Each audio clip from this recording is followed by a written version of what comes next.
Let us do Prarthana and start the session.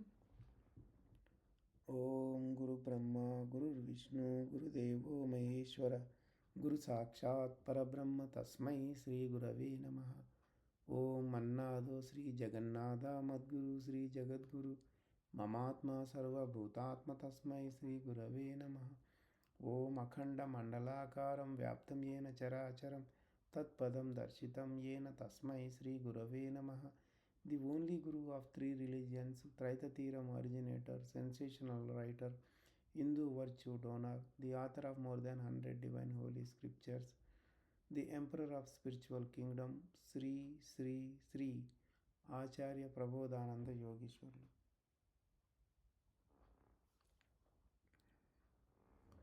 I pray, immortal soul, to make understanding the wisdom to everyone very well. We are learning Traitatiram Bhagavad Gita. In Traitatiram Bhagavad Gita, we are learning Raja Vidya, Raja Guhya Yogamu chapter. In Raja Vidya, Raja Guhya Yogam chapter, in the last week, we learned from 22nd to 24th Slokams. We need to recap. So what we learned so far about 22nd to 24th in a short. He said that without having any other deviation in their mind, if they worship absolute soul, he will consider him as he is merged with him always. And he said that he is going to take care his Yogamu. He is going to take care his Yogam. So we came to know that many people misunderstood about that and about this Shlokamu, and they thought that when you worship the God, God will take care about your welfare. Your welfare. In fact, he did not say that. He said Yoga Kshemam. Yoga means unification. He assured that he would take care the unification which you are following. The unification he is going to take care. So that means he doesn't let go away from the unification. Even though you face so many hurdles in your life, like facing economical, financial, bad situations, or your bad health conditions, or any issues with your family members and all those things, even if you face those issues in your life, problems in your life, God is not going to come and help you and make sure that you come out of that. So the intention of the God is over here is, the thing is that when you are trying to merge with absolute soul, you will be following the Yogam, that is called Dharmam. When you are following the Yogam, so God will assure that you will not deviate from that Yogam. That is what he is assuring in this Shlokamu. That means yoga kshemam. So God already said that whatever the experiences you are getting in your life, maybe a good or bad, happiness or sorrow, anything whichever is coming to you in your life is from your previous karma. That is coming from, the experience is coming from because of the initiative karma. So when a human borns, immediately there will be some part of the karma from accumulated karma, some portion is allotted as an initiative karma. That initiative karma will be executed from the birth to the death. So in that initiative karma, at what time, how much happiness and sorrow you have to experience, everything is there. So that's why God is not going to eliminate anything. But when you are in a divine path, when you are doing the yogam, he will make sure that your yogam is not gone away. You are not deviated from your yogam. So he will remind always you to keep you in the yogam itself, even though you face any kind of situations or problems in your life. That's what the 22nd slokam is clearly saying. But people misunderstood that. Then what he said in the 23rd slokam, so whoever the devotee with greater interest, if he is worshipping any other demigod, in fact all his worships are coming to absolute soul, but the guy who is worshipping, he is deviated from the path of the god. He said that because the absolute soul is spread whole body, not only in the whole body, he is spread inside and outside, everywhere, in each and every molecule, proton, atom, everywhere he is spread present. That's why even if you worship the idol or statue or murti, so for absolute soul is spread inside that as well. So your worships are going to him, but in your mind you are recalling the demigod. That is why your path is not the divine path. You are deviated from the divine path because you, in your mind, the absolute soul is not there. In your mind, your focus is on the demigod itself. Then let's learn about the 24th slokam. What he said? He said, he is the one who receives the sacrifices for all the sacrifices, and he is the Lord of that. And he is as an Atma inside the body. Whoever does not know about that, he is also deviated from his path, he said. In this slokam, he said that Tatvena means as an Atma, as an Atma. Some people misunderstood this and they could not able to bring out whole meaning from this slokam. Only some part came out. So when you understand Tatvena as an Atma, then you are going to understand the meaning of the slokam completely. So that's why Swami explained to us uh, that you have to consider him as an Atma. So the absolute soul is, is there inside the body as an Atma. If you don't know that, if you don't know this fact, then you are also deviated from the path of God. So this is what we learnt in the last week. So let us move forward and learn about the 25th slokam, what the God is saying over here. Yanti deva vratan devan pitrun yanti pitruvrataha bhutani yanti bhutejyaha yanti madhyajino apimam. This slokam is completely talking about absolute soul. What he is saying over here is, when you see about the meaning, the people who worship demigods, they will attain them. The people who worship uh, the their uh, their pitru devatas, their pitru devatas means their forefathers who died, their forefathers who died, uh, and they became the pitru devatas. So um, we don't know exactly how to tell in English, but that is the thing. There are the people, the second category. These are called the second category people who worship their forefathers who died, who passed away, we can say, who passed away. And the third section of the people who worship the bhutas. Bhutas means ghosts.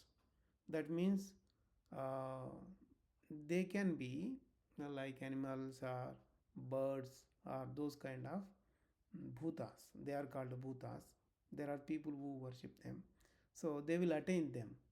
The people who worship the forefathers who were passed away, who died, so those people who are worshipping, so they will become like them, like their forefathers who passed away after death. Then the fourth category is here what he is saying, the people who worship absolute soul, they will attain him. So the fourth category is the greatest category, we can say. So this way there are four types of the people who worship different uh, types, we can say. There are four different types in worshippings, we can say. So we see many people who are worshipping demigods, particularly in the Hindu Hindu religion. So let us see about the demigods, the first category, and how they are inside the idol or pratima. Uh, uh, so here Swami is providing one best example which will make sure us to understand very well. So let us consider there is a temple in a village. So whose temple is that? Venkateshwara Swami temple in a village. There is a devotee who is going every day and offering, providing, giving offerings to him, and putting more focus on him with a lot of interest. He is worshipping every day. So he became a big devotee to uh, Venkateshwara Swami. So after some years, he became old. The guy became old. The devotee became old. Then the guy passed away. He died. So he became old. He died. He did not born again as a human being. He and not got the liberation. He did not get liberation, and also he did not get the human birth again. So he got the birth in the Devata Pratima, the demigod's idol, inside the demigod's idol. So this may surprise to you, but it is a truth. In every idol, there will be a creature or mortal soul. He will be the god of he will be the god. He will be the god of that in the in that idol. So that way, in every temple, in every idol, there will be a mortal. There will be a mortal soul. So the god of that idol will be him only, and he will be receiving all the offerings and pujas, worships, and everything, and he will be thinking that he is the god himself. Like we undergo through all the stages in our life, like childhood, youth, adult, old age. Like that, the mortal soul, the mortal being inside the idol also will undergo all the four stages in his life. So once the old age comes, after that he has to uh, die. Everybody has to die. Whoever borns will die. So that is the principle of nature. It will definitely fall on him also. So he also will die. So here what's happening, once he dies, the idol will become empty without the mortal, without the mortal being in it. So then what happens, another mortal soul will come into that, will enter into that. That is the birth to another mortal soul in that idol. So then that another mortal soul will also think that, oh, he's the god of so and so. Uh, people are chanting him. People are chanting him, and he will think that, oh, he is the god himself. How this is how uh, is we are in a family, right? So we will think that we belongs to, I belongs to so and so family, I belongs to so and so caste, I belongs to so and so, I belong to so and so religion, I belong to so and so region, country, um, belong to so and so language, like that. uh, we will be thinking, right? The same way, the mortal being inside the idol also with will be doing same, because of the illusion, because of the illusion that he himself as a god. He thinks that he himself as he is himself a god. So in the illusion he thinks that he is the god. So he thinks all the things. So we as we are the human beings, so when we born, when before birth we are not associated to any family, caste, religion, language, nothing. So after birth into a family, based on the family, that the family belonging to so and so caste or religion, so and so, like that, we also will be uh, thinking that, right? That way the mortal being also thinks the same.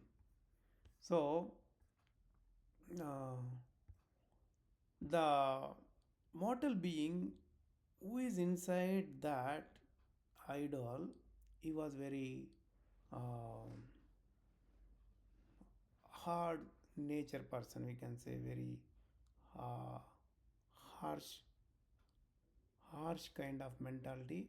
He will have very harsh, and he's like uh, miser. His mentality is like miser, we can say he's like a miser. And he doesn't let a single penny going out from his hundi. There will be a hundi, a pot where people will be offering money and everything. So that mortal being did not let a single penny going out of that hundi itself. So people also with a people also by afraid of it. So people also got scared of it. Then they never going to leave a single penny without offering to him. So whatever they promise, they must offer to him. If they don't offer a single penny, he doesn't let them go. So he will be definitely catching them and taking the money in any means. So if somebody does any wrong thing um, in his area where the temple is located, in his location where the temple is located, uh, he he didn't uh, let let it happen. So he will be very strong and very hard on that, and very deterministic so towards that. And if somebody does not offer, somebody does not offer, and he will definitely uh, take revenge against them. So that's why people will be afraid of him, and according to the promise they are going to offer him. So that's what about the mortal being inside that idol. So here Swami is explaining about one experience what he got when he was with a group of people, group of devotees, uh, while when they were going to the Venkateshwara Swami temple. So that was happened about 50 years ago. So in that group of people, uh, there was one boy as well. So what happened? Everybody took their offerings, um, and they offered money over there in the hundi, but but a boy also with them, right? So boy's parents did not join with that group, but boy uh, joined with the group. Boy thought that so it's better to keep 10 pennies, 10 paisas, uh, to eat later or to buy something and eat it later. He did not offer 10 pies, other thing he offered. So he did a mistake because of he doesn't know all those things. He did not know all those things since he is a small boy. So he hid that he hid that 10 pies in his shirt itself, in his shirt itself. So in those days, there were no hotels at all to eat anyway. So after they visited the temple, so the group came out of that temple and they sat at one place to eat their food, whatever they carried along with them. So they they took food also along with them. So that food they wanted to eat. So they sat together at one place and about they were about to start eating the food. So all of a sudden the boy was shivering. His hands and legs were shivering, and he got fits. So and he is saying that give my 10 pennies, give my 10 pies, give my 10 pies, like that. So the people surprised in the group, and they did not understand immediately. After that, they thought they got an idea, and they searched his shirt. They found 10 pies. So then they prayed Venkateshwar Swami. Then and there itself said they said that, so along with the 10 pies, we will add 10 more pies and offer to you.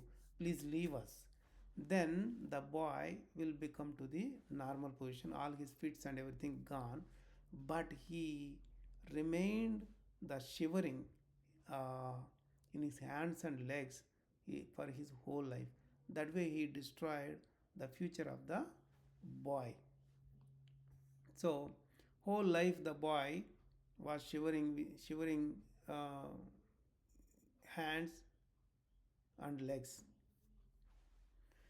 So this that means the mortal being inside the idol is having very much interest on earning the he got lot of wanting wanting on money. So that way he destroyed the life of the boy as well. So after some time, what happened? The mortal being inside that idol passed away, died. Then the new mortal being entered into that idol as a god, Venkateshwara Swami, there itself. So he is very liberal. He is very liberal person. Whoever takes away money, he doesn't care at all. So by these two different kind of mentalities of two mortal beings inside the idols, one after another, so what we conclude is there is a difference in their mentality itself. And we came to know that the people who worship the demigods with a lot of interest and focus on them, finally they are going to attain them itself, and they will be uh, treated as such god inside that idol itself. That's about the first category. Let us go on to the second category. Second category, what is the second category? God said that those people who worship their forefathers who died, so the people who are worshipping also become like that, he said, after death. After that, they are going to attain them. That's what he is saying over here. So what happens? So every year there will be a festival. uh, in that festival, the people will be offering clothes and food, uh, etc., to their forefathers who passed away. Forefathers who passed away. So for those people, if you tell about absolute soul and worship absolute soul, they don't even care about that. They don't they don't even think about the absolute soul. So they will definitely worship their forefathers who passed away, and they will treat that their forefathers who passed away are very great, and those kind of people are devotees of their forefathers who passed away. So finally they will attain them, and whenever they offer the clothes to their forefathers, they will be receiving invisibly, subtly. So if they don't offer on that occasion, immediately they would possess into somebody else, and they will demand that. So why didn't you offer me clothes and those things? So you did not break even a coconut. Why didn't you do that? So that way they will demand them. They will even warn them. And the birth of the and the and, and the uh, birth of the forefathers who passed away, who became like Pitru Devata, uh, is a very lower level one, because compared to the demigods, because for demigods there will be lot many devotees and lot many worships to them, but for these forefathers who became uh, who died, their life will be not so good compared to the demigods. And the third category here, what he said is the people who worship the bhutas. Bhutas means other creatures, like uh, they will be worshipping Katamaya. So, uh, dog, as a dog. So, the idol is like a dog, but they refer it as Katamaya, and also he buffalo, like a Potraju, and the snake like a Nagaraju, and the bull like Nandishwara, and cow like Kamadhenu, and other trees as well, and also the neem tree, then the um, hawk, uh, eagle. There will be a eagle, so they worship eagle also. Like this, they treat them as demigods, and they worship them. So with the so when they worship them, they are becoming devotees, and with the greater interest on them, they will put more focus on them, worshipping them. Finally they will attain those birth. So then the fourth category is there. About that fourth category is the people who worship only the absolute soul. So they will not have any other thoughts in their mind about any other demigods. So what happened for them? So they will destroy their karma, and they will merge with absolute soul. After that, they will not have any birth at all. So out of these four categories, the fourth category is the greatest category, where we will not have any births at all going forward, and will attain absolute soul itself. So this is what about the 25th slokam. So a very very important slokam, and we got lot of explanation. So that is provided by Swami. So many many thanks to Sri Acharya Prabodhananda Yogeshwarlu for providing elaborated explanation about the 25th slokam. I think we all got it. Let us end the session here. Let us do Mangala Prarthana. Om Mangalam Gurudevaya Mahaniya Prabodhatmane Sarvaloka Sharanyaya Sadhurupaya Mangalam. Prabodharthanam to everyone.